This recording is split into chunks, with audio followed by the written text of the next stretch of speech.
Já estamos ao vivo pelo Facebook e o Instagram também, e também pelo YouTube.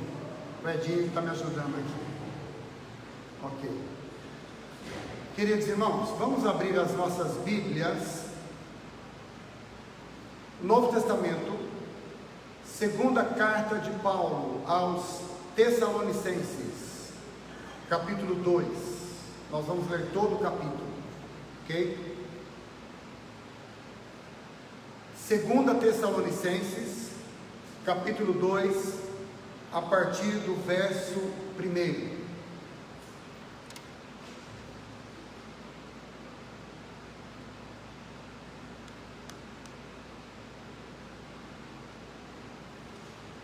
Segunda Tessalonicenses, capítulo 2, a partir do verso 1. Eu vou ler todo o capítulo porque ele é importante, embora seja um pouco longo, são 17 versículos, mas é importante você entender todo o contexto, tá bem? Irmãos, no que diz respeito à vinda de nosso Senhor Jesus Cristo e à nossa reunião com Ele, ou seja, ao nosso encontro com Ele, pedimos que vocês não se deixem demover facilmente do seu modo de pensar, nem fiquem perturbados, quer por espírito, quer por palavra, quer por carta, como se procedesse de nós, dando a entender que o dia do Senhor já chegou. Ninguém, de modo nenhum, os engane, porque isto não acontecerá sem que primeiro venha a apostasia e seja revelado o homem da iniquidade, o filho da perdição, o qual se opõe e se levanta contra tudo que se chama Deus, ou é objeto de culto, a ponto de assentar-se no santuário de Deus, apresentando-se como se fosse o próprio Deus. Vocês não se lembram que eu costumava lhes dizer estas coisas, quando ainda estava com vocês? E agora vocês sabem o que o detém para que ele seja revelado a seu tempo, porque o mistério da iniquidade já opera e aguarda somente que seja afastado aquele que agora o detém. Então será revelado o iníquo, a quem o Senhor Jesus matará com o sopro da sua boca e destruirá pela manifestação da sua vida. Ora, o aparecimento do iníquo, a quem o Senhor Jesus matará com o sopro da sua boca e destruirá pela manifestação da sua vida. Ora, o aparecimento do iníquo é segundo a ação de Satanás, com todo o poder, prodígios e sinais da mentira, e com todo engano de injustiça aos que estão perecendo, porque não acolheram o amor da verdade para serem salvos. É por esse motivo que Deus lhe envia a operação do erro, para darem crédito à mentira, a fim de serem condenados todos os que não creram na verdade, mas tiveram prazer na injustiça. Mas, verso 13, devemos sempre dar graças a Deus por vocês, irmãos amados pelo Senhor, porque Deus os escolheu desde o princípio para a salvação, pela santificação do Espírito e fé na verdade. Foi para isso que também Deus os chamou, mediante o nosso Evangelho, para que vocês alcancem a glória do nosso Senhor Jesus Cristo. Assim, pois, irmãos, fiquem firmes e guardem as tradições, os ensinos que lhe foram ensinados, seja por palavra, seja por nossa carta. Que o próprio Senhor Jesus Cristo, Senhor nosso e Deus, o nosso Pai, que nos amou e nos deu eterna consolação e boa esperança pela graça, console o coração de vocês e os fortaleça em toda boa obra e boa palavra. Amém. Vamos orar. Te damos graças, Jesus, porque agora temos essa rica oportunidade, como igreja, juntos, de ouvir a Tua palavra e sermos por ela ministrados nesta hora. Eu te agradeço por essa oportunidade, me coloco diante do Senhor, para que o Senhor use a minha vida, como Tu desejas, e comunique, Senhor, a Tua mensagem, o Teu recado para cada coração, de acordo com cada necessidade, de acordo com a Tua vontade, Assim nós oramos em nome de Jesus. Amém. Queridos irmãos, eu quero pregar, decidi pregar sobre esse texto por algumas razões, eu vou explicar para vocês. Nós vivemos dias muito difíceis, dias de muitas incertezas e dias de muitas transformações. Desde que a pandemia começou, nós nos demos conta de que nós estamos vivendo num mundo de muitas transformações. Essas transformações já estavam acontecendo, e a pandemia apenas nos alertou para elas. E naturalmente a própria pandemia trouxe outras mudanças e outras situações. E nesse contexto de dias difíceis, de incertezas, esses dias geralmente formam um contexto para o aparecimento de muitas novas interpretações das Escrituras, por exemplo. É muito natural, eu quero dizer isso nessa introdução, que sempre na história da humanidade, em épocas bem específicas de crises mundiais, como guerras, por exemplo, Primeira Guerra, Segunda Guerra, ou guerras longas em determinados lugares do mundo, é muito natural que em épocas de epidemias de doenças, como nós estamos tendo aqui, epidemia de fome, como acontece no mundo, é muito natural que em épocas como essa surjam novas interpretações quanto ao fim do mundo. Eu tenho certeza absoluta que você nunca ouviu falar tanto de fim do mundo como nesse último ano, como nesses últimos 16, 18 meses, porque é natural, sempre que há uma crise mundial, um evento sobre o qual a gente não tem controle, surjam novas interpretações sobre o fim do mundo, sobre a volta de Jesus, por exemplo. Quantas teorias sobre a volta de Jesus você já deve ter ouvido nos últimos meses, nos últimos 18 meses, talvez? Teorias sobre o aparecimento do anticristo. Desde que eu me converti, eu leio sobre teorias do aparecimento do anticristo, e conclusões dizendo: o anticristo é tal pessoa, o anticristo vai nascer em tal cidade, o anticristo se revelará em determinado lugar. Desde que eu me converti, desde meus 14 anos, eu leio teorias sobre isso, teorias do dia em que Jesus vai voltar. Esses dias eu estava ouvindo uma pessoa falar, uma entrevista, e ele disse: eu acho muito errado falar sobre o dia que Jesus vai voltar, porque a Bíblia não nos autoriza isso. E ele estava certo, ele estava indo bem. Ele está dizendo: eu acho que isso não é bom, não é bíblico. E ele estava certo. Mas logo depois da entrevista, ele disse: eu tenho para mim que o anticristo vai aparecer no ano tal. Foi pronto, estragou toda a entrevista. Porque é uma tentação isso, as pessoas marcarem data. Eu poderia falar para vocês, na minha geração, de pelo menos umas 3, 4, 5 datas que as pessoas já colocaram para a volta de Jesus.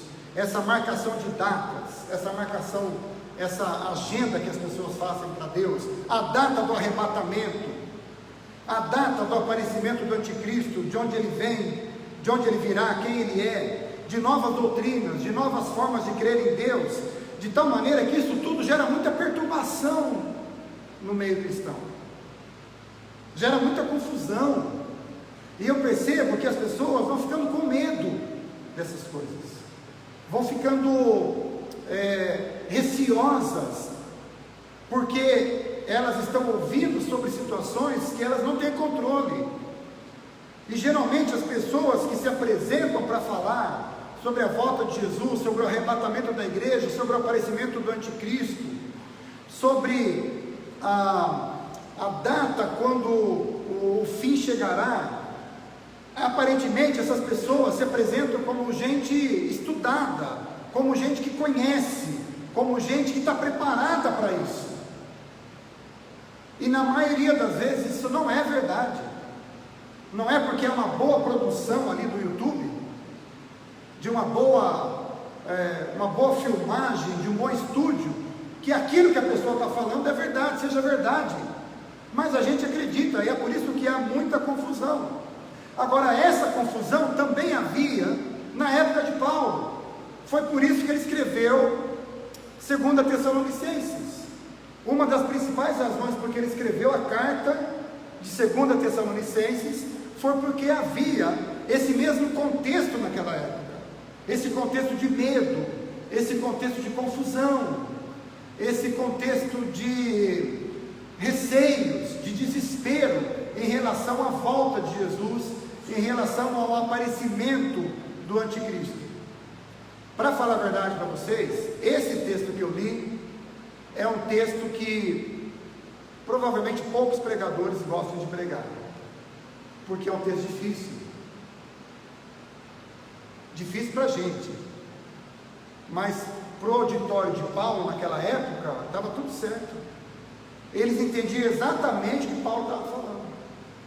Todos os termos que Paulo usa aqui no texto eram termos familiares para eles. Eles entendiam o que significavam essas coisas. Eles entendiam o que significava o iníquo, como fala aqui no texto. Eles entendiam quando Paulo dizia que haveria uma batalha cósmica. Eles criam, eles já sabiam disso. Não havia nada que não fosse familiar para eles aqui. Mas eles estavam perturbados por conta de novas doutrinas que iam surgindo ali, gerando medo no coração deles, gerando confusão na mente deles também. É por isso que você encontra aqui no texto, em determinado momento, logo no início do texto, Paulo diz: não se deixem perturbar facilmente no seu modo de pensar. Paulo diz: não se deixem perturbar. Por quê? Porque os crentes de Tessalônica estavam perturbados, confusos, inquietos em relação à volta de Jesus. Deixa eu dizer uma coisa para vocês. Desde que Jesus subiu aos céus, há 2000 anos atrás, desde então, em toda a história, existem a cada tempo novas interpretações sobre a sua vinda. Por quê? Porque desde que Jesus foi, a igreja o espera. A primeira geração depois de Jesus, cria que Jesus iria voltar no minuto seguinte. A geração do século 2, do século 3, do século 4, cria assim também. E é assim que a gente tem que crer, a nossa geração, que Jesus irá voltar no próximo minuto. A gente precisa viver com essa expectativa. E a gente não pode só ter essa expectativa quando há uma crise no mundo, quando há uma guerra, por exemplo, quando a bomba atômica foi lançada, ou quando há uma guerra biológica, uma guerra química, ou uma guerra econômica, uma guerra financeira, ou quando há muita fome, ou há uma epidemia, uma pandemia como essa. A volta de Jesus sempre foi uma coisa iminente. Iminente significa pode acontecer de uma hora para outra.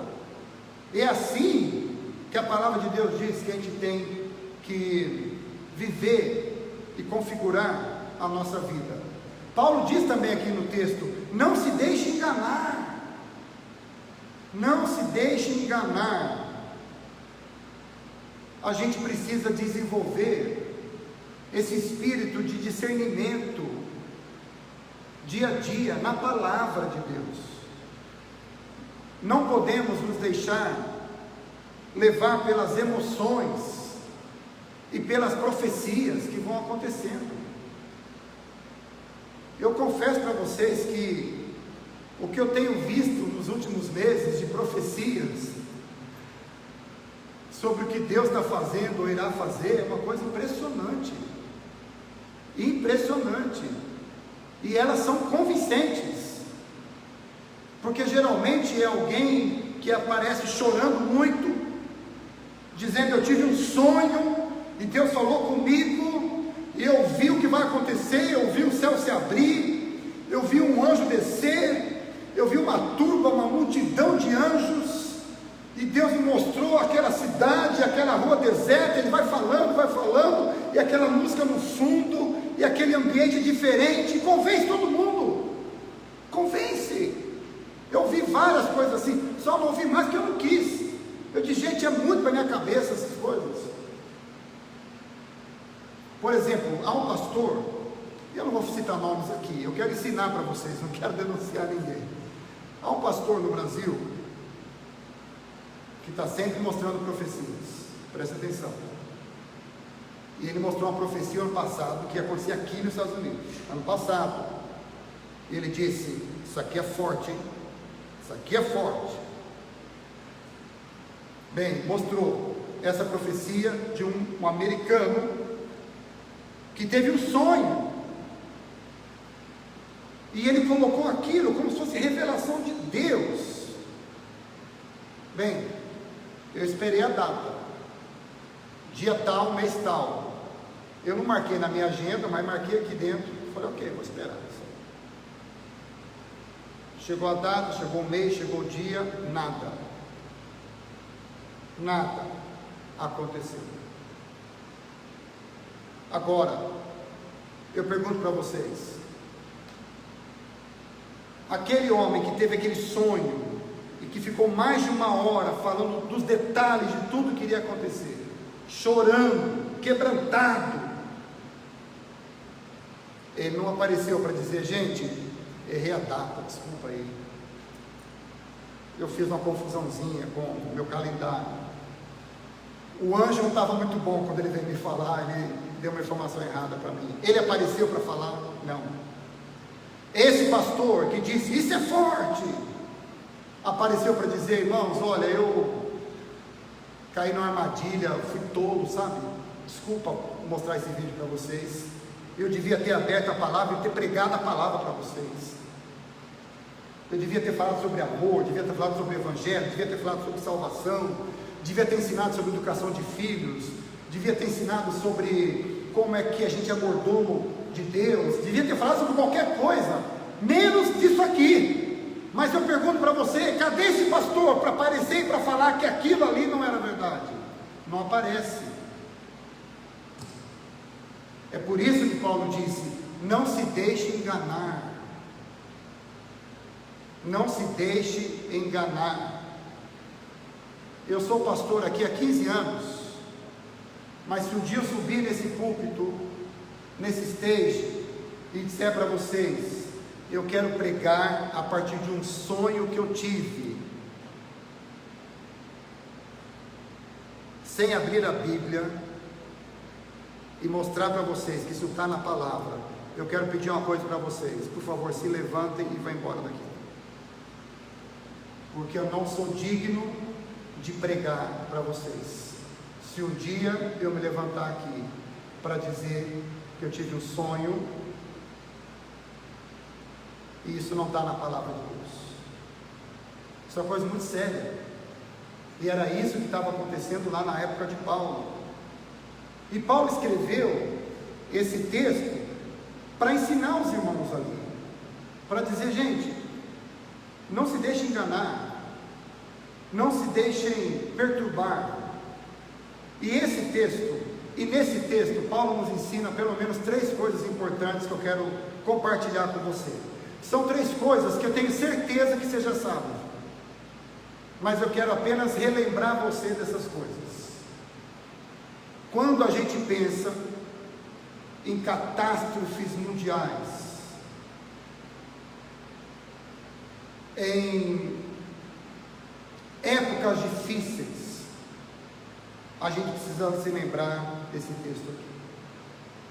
Primeira coisa que Paulo nos ensina: há uma força do mal agindo no mundo. Você já sabia disso, né? O mundo jaz no maligno. João disse: 1 João capítulo 5, verso 19, o mundo jaz no maligno. Esse mundo jaz no maligno há muito tempo, muito mais do que a gente imagina. Há uma operação do erro nesse mundo há muito tempo. Há uma operação do diabo nesse mundo há muito tempo, dos seus anjos caídos, dos seus demônios, há muito tempo. O mundo jaz no maligno, e Paulo entendeu isso. Há 2000 anos atrás, ele disse: o espírito do erro já está operando aqui.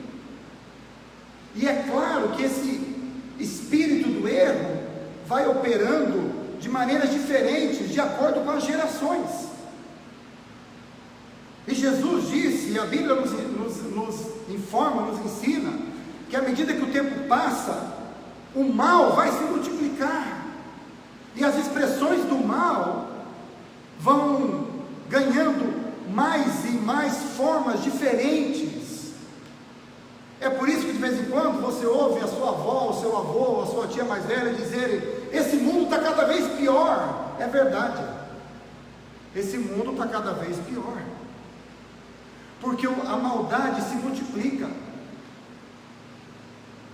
Minha mãe dizia isso. Talvez ela pensasse: que mundo meu filho terá? Aí eu pensava: que mundo meus filhos terão? E hoje eu penso: que mundo a minha neta terá? Porque a maldade se multiplica, o mundo jaz no maligno. Paulo chama a encarnação do mal de homem da iniquidade. Depois de Paulo, João chamou esse homem da iniquidade de anticristo. Anticristo é tudo aquilo que é anti-Jesus Cristo. É tudo aquilo que nega Jesus Cristo como Senhor da história e Salvador do mundo. Agora Paulo está dizendo: a expressão do anticristo vai se tornar cada vez mais concreta, até o ponto de aparecer uma pessoa que se identifica como a personificação do mal. Mas isso, os crentes lá do primeiro século já sabiam, que o mundo jaz no maligno, mas eles sabiam que um dia haveria uma batalha cósmica entre o bem e o mal, e eles sabiam que o bem iria triunfar. Eles já sabiam disso, já estava aqui na mente, na coletiva daquelas pessoas. Então a primeira coisa que eu quero te dizer é essa: há uma força no mal, há uma força do mal dominando esse mundo. Você pode ter certeza disso. Eu vejo às vezes pessoas tentando elencar assim: tal lugar é do diabo, tal loja é do inimigo, tal rede é de Satanás. Gente, o mundo jaz no maligno. A loja onde você entrar, o supermercado onde você comprar, a marca que você usar, o carro que você andar, o celular que você ligar, está tudo sujeito ao maligno. Você já sabe disso, né? Segundo lugar, a segunda lição que Paulo ensina aqui para os crentes de Tessalônica é que Deus tem o controle de tudo isso. Apesar do mundo estar sendo dominado pelo maligno, Deus tem o controle de todas essas coisas. Não há nada que foge do controle de Deus. Nós cantamos isso aqui todo domingo. A gente fala para as pessoas, né? Deus está no controle, e está mesmo. Em João 16:11, Jesus disse: o príncipe deste mundo já está julgado. Olha só, o que Jesus estava dizendo é: Satanás é o príncipe deste mundo, mas ele já está julgado e condenado. Já está tudo definido e resolvido. E Satanás sabe que ele já está julgado e já está condenado. Então, quando Jesus diz, o príncipe deste mundo já está julgado, Jesus está dizendo, eu já resolvi tudo, nós já decidimos tudo, e ainda que demore para que esse julgamento tome formas concretas, para prender e condenar de uma vez Satanás, já está tudo resolvido. Então você tem que entender, nós temos que entender, que mesmo Satanás, que é o príncipe deste mundo, cumpre e se submete aos propósitos de Deus, e ele só faz o que ele faz porque Deus permite, porque Deus tem seus planos soberanos e sábios. Porque não fosse a anuência de Deus, Satanás não poderia mexer uma unha daquilo que ele faz. Veja o caso de Jó. Deus disse, darei para você a autorização para você tocar na vida dele, darei para você. Fora isso, ele não teria condição de fazer nada. Pode até parecer que as coisas estejam fora do controle. Como eu disse, a gente olha para esse mundo e a gente vê um caos mesmo, de fato. A gente vê um mundo se desintegrando, famílias, casamentos, sociedades, pessoas, tristeza, depressão, suicídio, pessoas perdidas, inimizades entre as pessoas, famílias se distanciando, cada vez o caos é maior.